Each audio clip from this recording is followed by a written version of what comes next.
Everyone, get ready for another deep dive.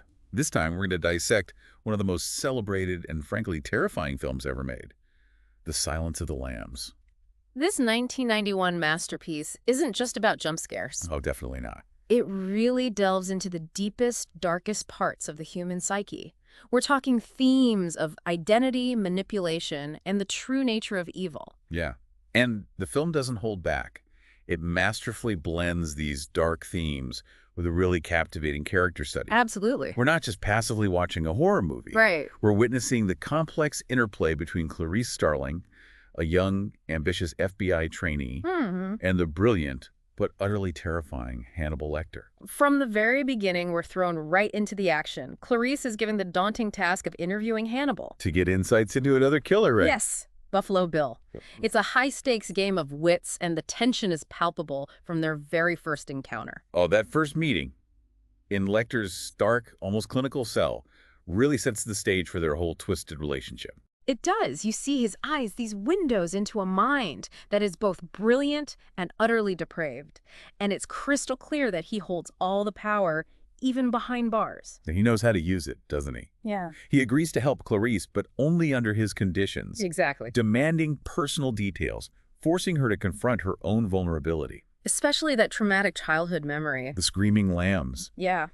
That's what makes their dynamic so compelling. A psychological chess match. Oh, totally. Where Lecter isn't just toying with Clarice, he's dissecting her, peeling back her layers, exposing her deepest fears. Unsettling, for sure. But also crucial to her development as an investigator. It forces her to confront her own demons. And let's not forget, all of this is happening with the clock ticking. Buffalo Bill has just kidnapped Catherine Martin, a senator's daughter. His crimes are truly disturbing. Kidnapping young women. And skinning them, right? Yes, to create a woman suit. It's a horrifying reflection of his own warped desire for transformation. A grotesque perversion of the natural world, kind of like those moths he collects. Like moths, he's fixated on metamorphosis. But his version is dark, violent. He's trapped in his own twisted desires, desperately trying to become something he's not. Wouldn't you say that's a chilling parallel to Clarice's own journey? I mean, she's also trying to find her place, to establish her identity in the male-dominated world of the FBI. Absolutely. But her transformation comes from confronting her fears and using her intelligence. Not from inflicting harm on others. No. Their paths couldn't be more different, yet their stories are so intertwined. And as Clarice gets deeper into the investigation, Lecter starts offering these cryptic clues, almost like riddles, pushing her to think like he does. It's like he's guiding her, Yeah. but always with that manipulative edge. Yeah. Is he genuinely trying to help, or is it just another layer of his twisted game? Another way to keep her and us on edge? The film is masterful in the way it leaves that ambiguity open to interpretation. But one thing is certain. Lecter is always in control, even when he's seemingly behind bars. And that control is never more evident than in his chilling escape. That escape scene, it's a masterclass in both suspense and brutality. It is. He kills his guards, uses one of their faces as a mask. It's horrifying, Yes. but it also shows just how intelligent and ruthless he is. He's playing chess while everyone else is playing checkers. Even in captivity, his escape isn't just about brutality, it's a calculated performance. A demonstration of how he uses his intellect to manipulate and control every situation. It's a chilling reminder that the evil he represents hasn't been contained, it's been unleashed. That sense of unease, it just permeates the entire film. Even as we see Clarice so bravely pursuing Buffalo Bill, she's not your typical action hero. No, not at all. Vulnerable, still finding her footing in the FBI, but she's incredibly intelligent and driven. That's what makes her so compelling, right? Wrestling with her own insecurities or past trauma, but still determined to save Catherine. Right. It's almost as if she sees herself in these victims.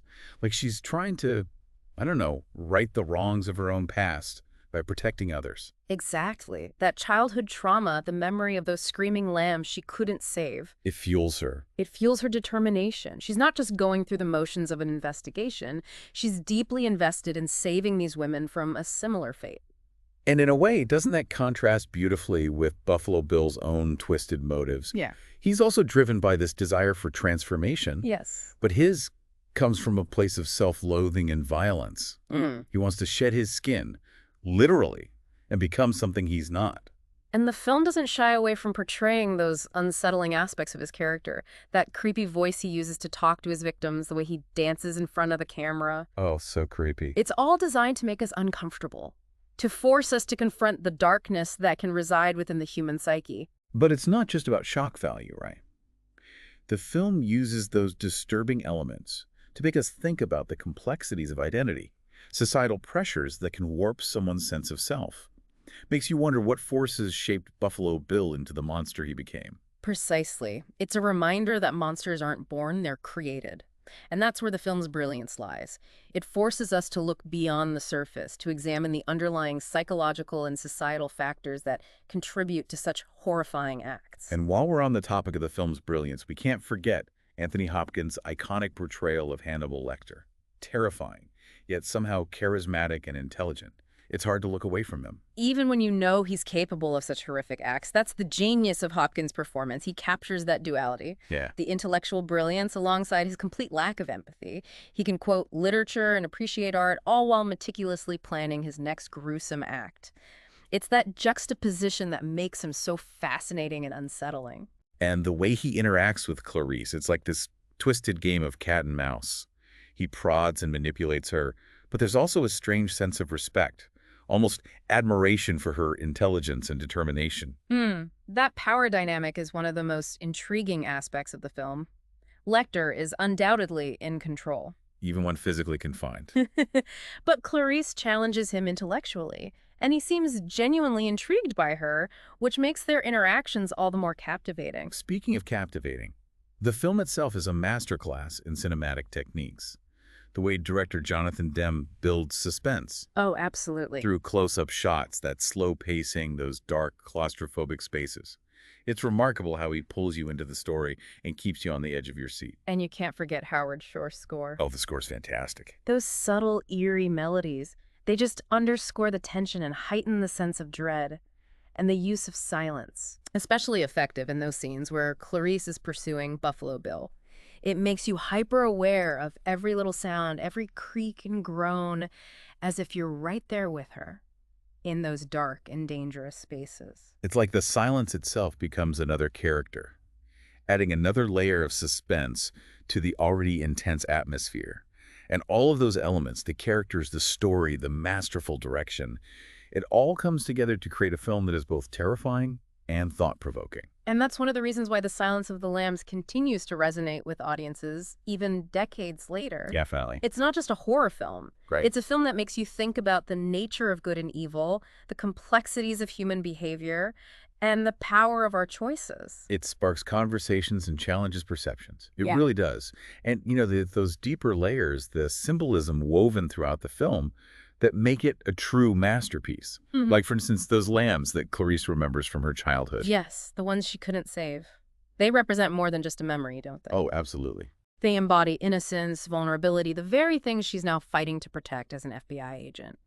That haunting image of their slaughter fuels her drive, I think, to silence the, metaphorical screams of other potential victims, to, in a way, make amends for what she couldn't control as a child. So she's not just catching criminals, she's trying to redeem herself to ensure those lambs didn't die in vain. Precisely. And then you have Buffalo Bill with his fascination with moths, which adds a whole other layer of symbolism.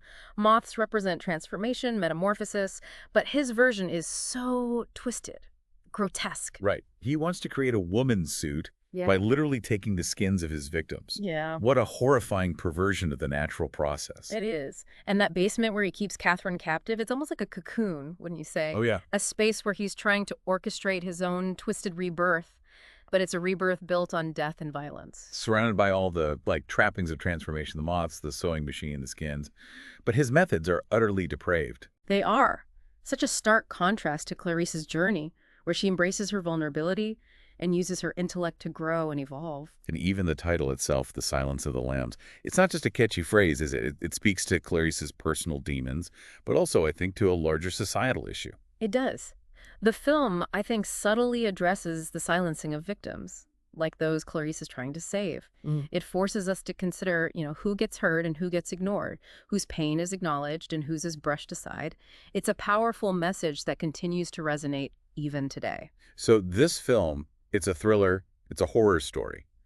But at its heart, it's also a commentary on power, on the struggle to find your voice, on the darkness that can exist within seemingly ordinary people. And that's why The Silence of the Lambs continues to captivate audiences decades later. It stays with you, it provokes thought, and it challenges you to confront uncomfortable truths about yourself and the world we live in. It's a film that deserves to be revisited, analyzed, and discussed. A true cinematic masterpiece, offering layers of meaning that I think reveal themselves with each viewing.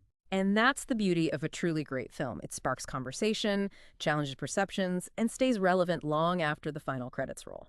So as we wrap up this deep dive into The Silence of the Lambs, we want to leave you with this thought. What resonated with you the most? Was it Clarice's determination, Lecter's chilling intelligence, or maybe the film's exploration of those deeper themes? We encourage you to kind of, reflect on these questions and maybe even revisit this cinematic gem with a fresh perspective.